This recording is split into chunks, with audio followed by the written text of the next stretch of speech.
안녕하세요. 임고 원포인트입니다. 이번 시간에는 지난 시간에 이어서 교육과정의 나올각 부분을 마무리 지어보고 그 다음에 기본 이론의 한눈에와 나올각 강의를 진행을 해보도록 하겠습니다. 여러분 수학 교육과정과 기본 이론 강의 다들 잘 듣고 계신가요? 네, 항상 말씀드리지만 강사님께서 강조하신 내용을 숙지하신 뒤에 제가 알려드리는 내용을 참고하며 공부 영역을 확장해 나가시기를 바랍니다.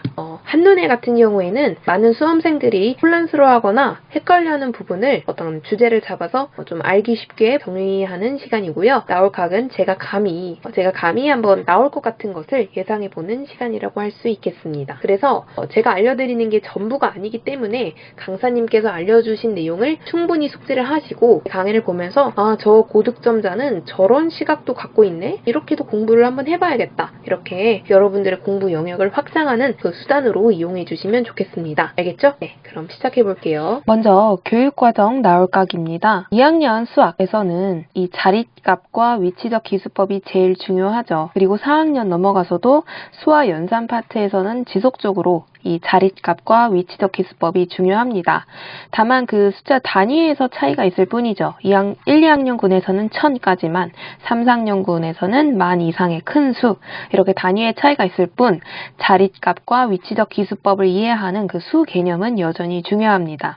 다음 4학년에서는 분수라는 개념이 등장하게 되는데 이때 양의 등분할이라는 것을 통해 분수를 이해해야 하죠. 그 다음에 소수도 도입을 하게 되는데 그때 자릿값의 원리를 바탕으로 이해하게 하는 것이 중요합니다. 그 한 칸 점을 뒤로 찍을 때 10분의 1이 된다 이런 거를 이해하게 하는 게 중요하죠. 그래서 요 정도 키워드를 정리해 볼 수가 있겠습니다. 아무래도 수학 교육과정 특히 성취기준 부분에서는 여전히 그 구멍을 뚫어서 출제하려는 경향이 있어요. 그래서 이런 키워드 같은 것은 꼭꼭 잘 챙겨 놓으시면 좋겠습니다. 다음 도형 파트에서는 이제 이게 제일 중요한 성취기준 같아요. 삼각형, 사각형에서 각각의 공통점을 찾아 말하고 이를 일반화하여 오각형과 육각형을 알고 구별할 수 있게 한다. 여기서 일반화 이게 참 중요하죠. 여기에 연관된 교학방류 이것도 좀 통으로 외워두면 좋을 것 같아요. 특히 기본 이론에서 귀납적 사고 이수준과 연계되는 부분이기 때문에 물론 수학에서 기본 이론과 연계한 문제는 그렇게 자주 출제되는 편은 아니지만 그래도 수학 지총에서 다양한 수학적 사고가 나오잖아요. 그런 부분과도 연계를 해볼 수 있다고 생각을 해요. 그래서 이 정도 정리를 해보시면 좋겠습니다. 다음으로는 직각인 곳, 그게 수직관계고 평행관계가 곧 서로 만나지 않는 직선 이것이죠. 이렇게 1대1 대응을 시키면 좋을 것 같아요. 수직관계, 평행관계 이 말이 처음에는 어렵기 때문에 아이들 용어로 바꾸는 것도 한번 생각을 해보시면 좋을 것 같습니다. 다음으로 추론 이 부분이 이제 연역이 처음으로 등장하는 부분이기 때문에 이 성취 기준은 중요한데요. 여기서도 기본 이론과 연계하여 귀납적 사고와 연역적 사고를 모두 활용해 특히 사각형 내각의 크기의 합을 추론할 때 연역적 사고를 사용하잖아요. 그래서 그런 부분을 같이 살펴보시면서 공부를 하시면 좋습니다. 특히 아직은 배우지 않으셨겠지만 4월 이후 강론 강의를 들으시다 보면 제가 무슨 말을 하는지 더 잘 이해가 되실 거예요. 그때 다양한 방법으로 삼각형 내각의 크기의 합을 추론하고 사각형 내각의 크기의 합도 추론을 하는데 삼각형 내각의 합이 180도인 것을 이용하여 그 3단 논법으로 사각형 내각의 크기의 합이 360도다 이런 걸 추론을 하는 과정도 있어요. 그게 처음으로 연역적 사고가 사용이 되는 부분이기 때문에 그게 굉장히 좀 중요하게 다뤄지거든요. 그래서 그런 부분도 있고 해서 이 성취 기준은 좀 중요하게 보실 필요가 있습니다. 다음 이 대응 관계에 대한 그 정의에 대한 것인데요. 이것도 한 번쯤 살펴보면 좋을 것 같고요. 또 비의 개념도 뭘 통해 비의 개념을 이해하는지 이런 것도 살펴보시면 좋겠습니다. 이 페이지에서 첫 번째와 세 번째, 네 번째는 공통적으로 수직, 평행, 대응, 비 이러한 전문적인 수학적 용어와 조금 더 그것을 풀어낸 그런 서술된 부분이 같이 공존하는 성취 기준이 있어요. 그런 부분들을 이렇게 1대1 대응시켜가면서 연습을 하시면 좋을 것 같습니다. 다음으로는 이전까지는 성취 기준을 위주로 살펴보고 거기에 꼭 필수적으로 함께 다뤄야 하는 교학방류만 보았다면 이제는 좀 교학방류만 집중적으로 한번 살펴보도록 합시다.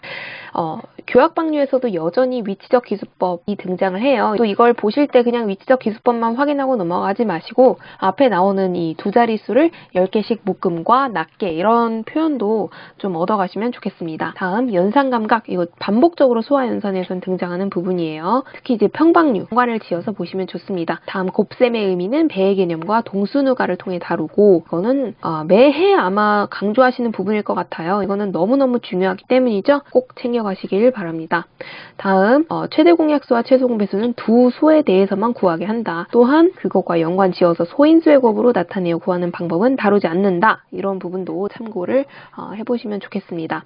어떤 잘못된 평가지가 나오고 이게 왜 잘못됐는지에 대해서 교육과정의 근거에 서술을 해라. 뭐 이런 식으로 모고 출제를 많이 해봤던 기억이 나요.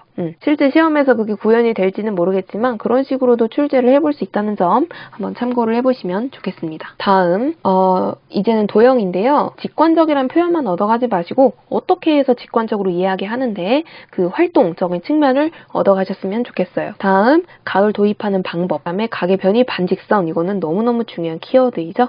그리고 이 다음 교학방류가 기본이론과도 굉장히 연관이 깊어요. 제가 기본이론과 관련된 건 다 파란색으로 지금 표시를 하고 있어요. 눈치 다 채셨나요? 이렇게 여러 가지 사각형의 성질은 구체적인 조작 활동을 통해 간단한 것만 다루고 여러 가지 사각형 사이의 관계는 다루지 않는다. 왜? 구체적 조작인 건 2수준이고 분석적 수준이고 또 귀납적 사고이며 일반화에 해당이 되죠.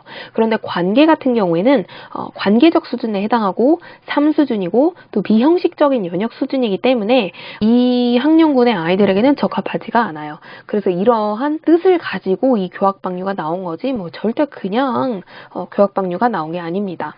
다음 이건 모든 사람들이 아마 좋아하는 교학방류일 것 같은데요. 이게 딱딱 1대1 대응이 되잖아요. 한 직선을 중심으로 직사각형, 직각삼각형, 반원 돌리는 활동을 통해 원기둥, 원불구를 만들어보게 한다. 네, 이거는 너무 귀엽고 많이 사랑하는 그런 교학방류이지 않을까 생각을 합니다. 다음 삼각형 넓이는 높이가 삼각형 외부에 있는 것도 다룬다. 이것도 아까 그 최대 공약수, 최소 공약수 문제와 마찬가지로 뭔가 잘못된 평가지를 주고 왜 이게 잘못된 문제인가에 대해서 교육과정의 근거에 서술을 해라 할 때 이것도 충분히 나올 수 있다고 생각을 해요. 이 정도 정리를 해보고 넘어가겠습니다. 다음 표와 그래프로 나타내는 그런 걸 할 때는 기준이 분명하고 간단한 것을 다룬다. 이렇게 기준적인 측면에서도 한번 생각을 해보시면 좋고 또 꺾은선 그래프는 항상 눈금의 크기, 변화의 경향 그게 중요하잖아요. 그래서 이런 키워드도 챙겨가시면 좋겠습니다. 마찬가지로 평방류와 바로 연관이 되죠. 변화의 경향 똑같이 또 나오는 부분이니까 참고를 하시길 바랍니다.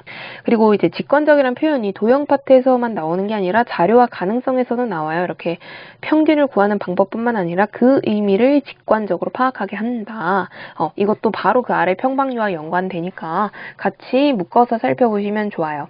또 원그래프를 그릴 때는 눈금이 표시된 원을 사용하게 한다. 이렇게 해서 아까 최대 공약수, 최소 공배수 문제, 삼각형 높이 문제와 마찬가지로 뭔가 활동들을 주는데 눈금이 표시되지 않은 원을 교사가 그린 거죠. 그리고 왜 이 활동지가 잘못되었나? 그때 그거를 교육과정의 근거에서 서술을 해라 라고 할 때 이렇게 생각을 해볼 수 있다는 점, 이런 정도로 정리를 해보겠습니다.